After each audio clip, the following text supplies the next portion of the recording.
Sima-Sima Nilungun atau daerah yang sepi. Inilah asal-usul nama Simalungun yang tercetus sekitar abad ke-16 di masa Kerajaan Nagor. Selain bagian dari pinggiran Danau Toba, masih ada sisi lain kehidupan masyarakatnya, termasuk pemanfaatan komoditi tuba dan bergelut dalam aktivitas kesenian bela diri lokal bernama Dihar. Lalu nilai-nilai apa yang bisa kita pelajari dari kehidupan masyarakat Simalungun? Ini dia liputan selengkapnya. Kabupaten Simalungun memiliki luas area sekitar 400.000 hektar, berbatasan langsung dengan Danau Toba di bagian selatan. Tepatnya di Jandi Raya, sebuah dusun di Nagori Raya Huluan, kita bisa menjumpai andaliman di ladang-ladang warga. Dusun ini merupakan salah satu dusun penghasil andaliman atau yang sering disebut tuba oleh masyarakat sekitar. Andaliman yang memiliki nama Latin Xanthosillum acanthopodium ini termasuk tanaman langka dan liar. Di Indonesia, hanya tumbuh di Sumatera Utara pada ketinggian 1.400 meter di atas permukaan laut. Andaliman memiliki buah kecil berwarna merah dan hijau, bentuknya seperti lada. Masyarakat Jandi Raya ada juga yang membudidayakan andaliman secara khusus di lahan pembibitan. Salah seorang di antaranya adalah Amran Arianto Purba. Pria ini sudah menjadi petani andaliman sejak tahun 1992. Pengetahuan tentang andaliman ia dapatkan dari ayahnya. Di ladang sekitar 1 hektar ini, ada lebih kurang 500 pohon andaliman. Dalam sehari, ia bisa menghasilkan 50 hingga 60 kg tuba. Kalau perawatannya murah aja, karena andaliman ini ataupun tuba ini nggak pakai obat-obatan kimia. Nah, ini alami, kalau tuba alami dia. Kalau memang masalah tuba ini memang kesulitannya cuma itulah musim kemarau. Nah, kalau musim kemarau dia itulah mulai bulan 6 sampai bulan 7 kan musim kemarau di sini. Tuba ini memerlukan air. Nah, di musim itulah dingin itu nggak ada buah. Kalau ada pun bunganya itu nggak jadi dia karena kurang air dia. Itu terlebih masalah jalan lah. Karena kalau memang jalan itu nggak pantas dilalui mobil gitu, terpaksa kami pun cara produksi, pengiriman, pengutipan, ngambil pupuk, mau ke ladang kan udah susah. Sistem budidaya andaliman masih tergolong sederhana pemirsa. Beberapa petani sempat menerapkan sistem pembibitan dengan teknik membakar pokok andaliman yang sudah tua atau mati, dan mereka akan menunggunya sampai tumbuh kembali. Mereka menggunakan ember untuk mengumpulkan buah andaliman yang dipanen, bahkan memakai tangga untuk menjangkau pohon andaliman yang mencapai 4 meter. Dari masa tanam hingga memanen, dibutuhkan waktu sekitar 2 hingga 3 tahun sejak masa tanam. Saat panen, masyarakat menggunakan parombo, yaitu keluarga terdekat yang diupah untuk membantu memetik andaliman. Petani desa Jandi Raya menjual tuba ke pasar tradisional.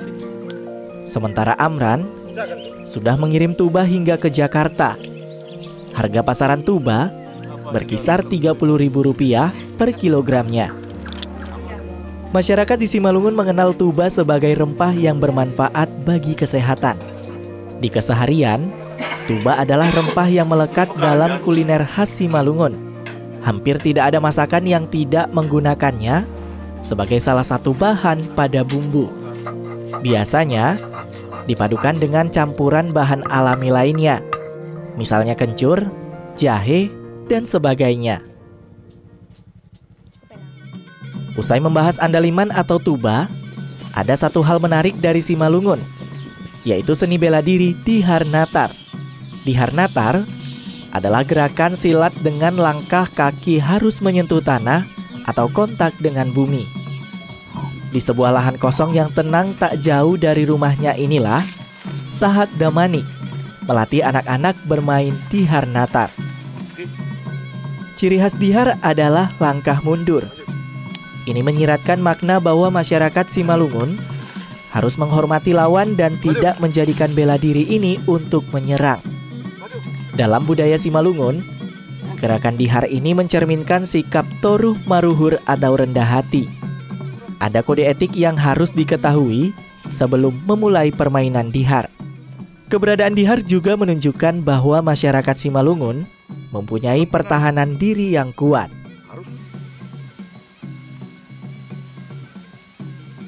Anak yang ingin belajar dihar harus berusia di atas 10 tahun. Ini untuk menghindari penyalahgunaan dihar nantinya. Dihar juga tidak terbatas pada kaum pria saja. Perempuan juga boleh belajar loh pemirsa. Pemula biasanya belajar dari menguasai kuda-kuda, yaitu melatih keseimbangan kaki dan siku tangan. Di situ kita ajari anak-anak agar terlestari, jangan hilang sampai generasi ke generasi seterusnya, secara khusus etnis Simalungun. Nah, terpaksa kita mengajari anak-anak bagaimana cara menghormat kepada orang tua, kepada abang-abang, itu kita ajari. Karena kita ajarkan itu secara sejarah, bukan untuk kekerasan. Nah, ini adalah mandihar atau bermain pencak silat, di mana dua orang pemain berada dalam situasi pertarungan. Mandihar saat ini biasa digunakan untuk penyambutan tamu. Kadang juga ditampilkan sebagai pertunjukan. Berbeda dengan mandihar yang kita saksikan ini pemirsa, ada juga pertunjukan hasil perpaduan dihar dengan keindahan gerak tubuh serta iringan musik, sering juga disebut sebagai tari. Para pemain dihar menggunakan baju hitam. Ada juga yang menggunakan perpaduan 3 warna khas Simalungun, yaitu hitam, merah, dan putih. Masing-masing lengkap dengan ikat kepalanya. Simalungun memberikan banyak kesan. Kita belajar bagaimana kesenian bertransformasi tanpa meninggalkan identitas aslinya. Di sisi lain, alam telah menyokong kehidupan dan budaya masyarakat Simalungun. Sejumlah tradisi masih dapat dilihat kini, karena di baliknya ada sosok-sosok yang punya semangat mempertahankannya.